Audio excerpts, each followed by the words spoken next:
September 14 sa bansang Japan ang muling pagbabalik ng angas ng Pinas.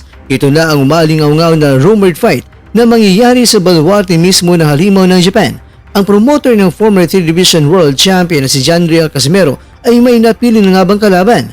Mexican prospect na walang katalo-talo at isang knockout artist pa ang makakadwelo sa ibabaw ng lona ng angas ng Pinas. At ayon pa kay Coach Jason Casimero, kung matalo ni Casimero ang Mexicano na ito, ang current undisputed Super Bantamweight World Champion na si Naoya Inoue na ang susunod na makakalaban at ngayong buwan ng Disyembre na yan sa taong kasalukuyan. Ito po ang mga pinagbabatayan ng ating kwentuhan. Kaya tara, kwentuhan na!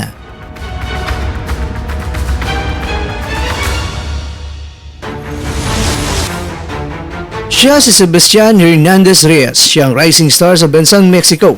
Hindi basta-basta ang Mexicanong ito, isang kalaban lang ang pinabot sa desisyon. At kung sakaling ang rumored fight na ito ay magkakatotoo, unang laban niya ito nadadayo sa ibang bansa. Ang gantong klase na kalaban ay may tuturing din na hindi dapat baliwalain ng angas ng Pinas dahil ang status ng itong boksingero ay nasa kanya na ang pagiging uhaw na ang kanyang pangalan ay mangingibabaw sa mundo ng boxing.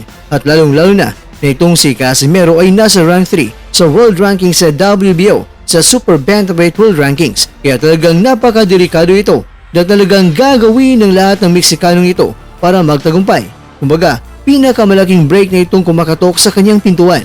Tulad na lang ni Jonas Sultan na kung saan si Sultan ay nasa rank 6 sa WBO noon kontra yan sa rising star din na po na si Rico Masoda na kung saan hindi siya pasok sa world rankings. Tatlong mga laban pa lang ang naipanalo nito bago harapin ang ating kaubayan na si Jonas Sultan.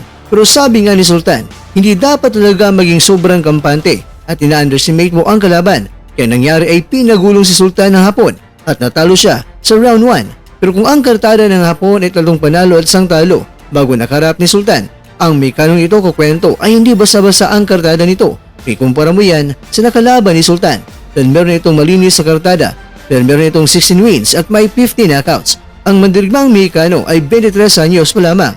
Kaya talagang nasa kasagsagan pa ng kalakasan na dapat hindi baliwalain ng angas ng Pinas.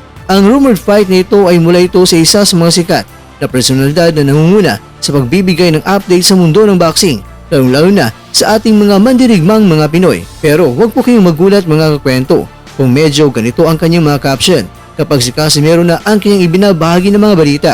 Dahil hindi ko na alam kung bakit ganito ang kanyang mga caption kapag si Casimero na.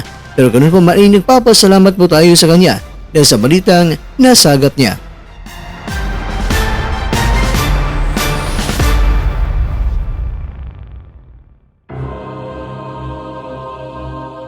Mga kakwento, Sebastian Hernandez Reyes na nga kaya ang makakalaban ng angas ng Pinas dahil Setyembre na ang laban at sa Japan pa. Kaya ang angas ng Pinas ngayon ay nag-training na. Ikaw kakwento, ano sa tingin mo? Siya na nga kaya ang makakalaban ni Casimero? Ang kasagutan ay hintayin na lang po natin ang final announcement ng Team Casimero dito.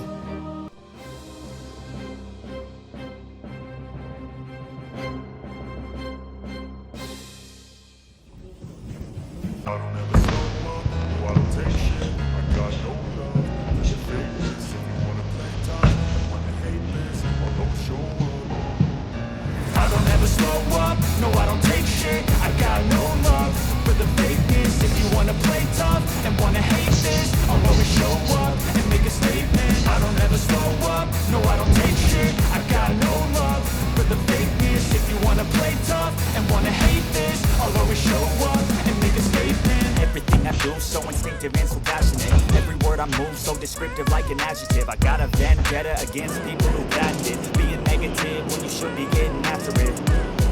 I got facts over tracks. This and that, spitting slow, speaking fast. I could roast, I could gas, think I'm okay at last. But I don't know if that can erase all the past and the pettiness. A reflection of the emptiness. Hilarious, you think you're worth my time, you're delirious. Mysterious because you hide behind a fake exterior. Inferior, you know I'll always be a bit superior. Get off of me, this ain't no humble brag. I want you to hear words, you can say them back. I want you to feel free from the chains at last. And to believe in what you got, it was built to last, yeah. Now that I've been through the hell, I never got anyone's help. I had to do it all myself. I don't ever slow up, no I don't take shit. I got no love for the fakeness. If you wanna play tough and wanna hate this, I'll always show up and make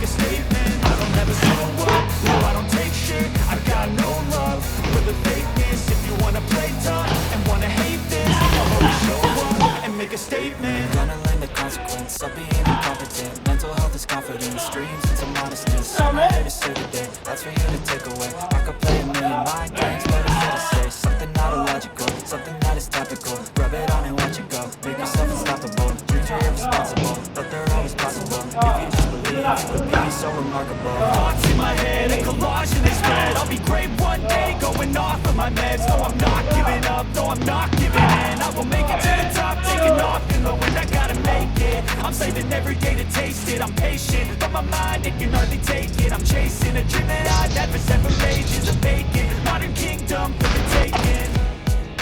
Now that I've been put through hell, I never got anyone's help. I had to do it all myself. I don't ever slow up, no I don't take shit. I got no love for the fakeness. If you wanna play tough and wanna hate this, I'll always show up and make a statement. I don't ever slow up, no I don't take shit. I got no love for the fakeness. If you wanna play tough and wanna hate this, I'll always show up and make a statement. I don't ever slow up, no I don't take shit. I got no love for the fakeness. If you wanna play tough, wanna hate this, I'll always show up.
At dyan nagtatapos ang ating kwento.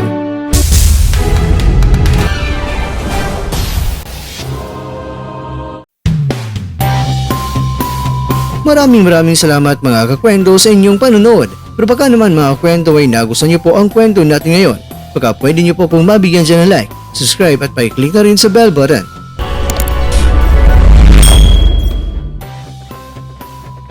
Pero bago tayo tatapos mga kwento ay syempre, shoutout po muna tayo dyan sa ating mga kakwento. Kay kakwentong Ramila Panapan, kay kakwentong Jen Monderondo, kay kakwentong Bay Mahalko, at kakwentong nanonood ngayong shoutout siya dyan. Bueno, hanggang dito lang po muna ang ating kwentuhan at abangan nyo na po ang ating susunod na video.